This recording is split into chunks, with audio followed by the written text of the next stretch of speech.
consider dispensing with the services of our charwoman and getting a regular servant.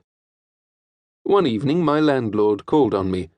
It was about 9 o'clock, and as our temporary servant had gone home, I opened the door myself. I was somewhat astonished at recognizing my visitor, and not a little alarmed, for he was so brutally simple in dealing with me that I rather dreaded any kind of interview.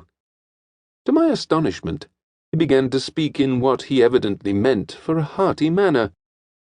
"Well, how are you getting on with your touching up?" "Pretty well," I answered, "but touching up is rather a queer name for it. Why, the place was like an old ash heap. The very walls seemed pulled about." "Indeed," he said quickly. I went on, "It is getting into something like order, however. There is only one more room to do, and then we shall be all right." "Do you know," he said, "that I have been thinking it is hardly fair that you should have to do all this yourself?" I must say that I was astonished, as well as pleased, and found myself forming a resolution not to condemn ever again anyone for hardness, until I had come to know something about his real nature. I felt somewhat guilty as I answered, "You are very kind, Mr. Grader. I shall let you know what it all costs me, and then you can repay me a part as you think fair." "Oh, I don't mean that at all." This was said very quickly.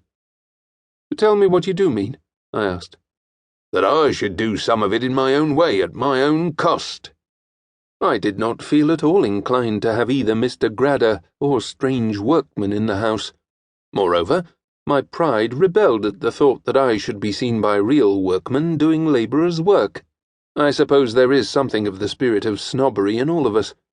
So I told him I could not think of such a thing, that all was going on very well, and more to the same effect. He seemed more irritated than the occasion warranted. Indeed, it struck me as odd that a man should be annoyed at his generous impulse being thwarted. He tried, with a struggle for calmness, to persuade me, but I did not like the controversy, and stood to my refusal of assistance. He went away in a positive fury of suppressed rage. The next evening he called in to see me. Mary had, after he had gone, asked me not to allow him to assist, as she did not like him. So when he came in, I refused again with what urbanity I could. Mary kept nudging me to be firm, and he could not help noticing it. He said, "Of course, if your wife objects," and stopped. He spoke the words very rudely, and Mary spoke out, "She does object, Mr. Grader. We are all right, thank you, and do not want help from anyone." For reply, Mr. Grader put on his hat, knocked it down on his head firmly and viciously, and walked out, banging the door behind him. "There is a nice specimen of a philanthropist," said Mary, and we both laughed. The next day, while I was in my office, Mr. Grader called to see me.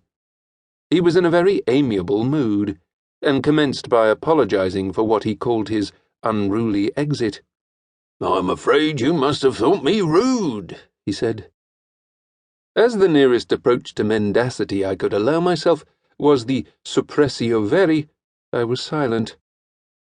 "You see," he went on, "your wife dislikes me, and that annoys me, so I just called to see you alone, and try if we could arrange this matter, we men alone." "What matter?" I asked. "You know, about the doing up those rooms." I began to get annoyed myself, for there was evidently some underlying motive of advantage to himself in his persistence.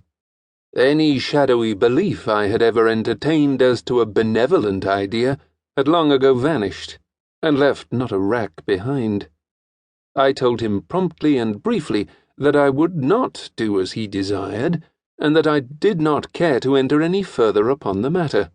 He again made an unruly exit. This time, he nearly swept away in his violence a young man who was entering through the swing door to get some papers stamped.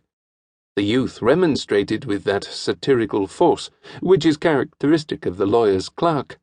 Mr. Grader was too enraged to stop to listen, and the young man entered the room grumbling and looking back at him. "Old brute," he said. "I know him. Next time I see him I'll advise him to buy some manners with his new fortune." "His new fortune?" I asked, naturally interested about him. "What do you mean, Wiggly?"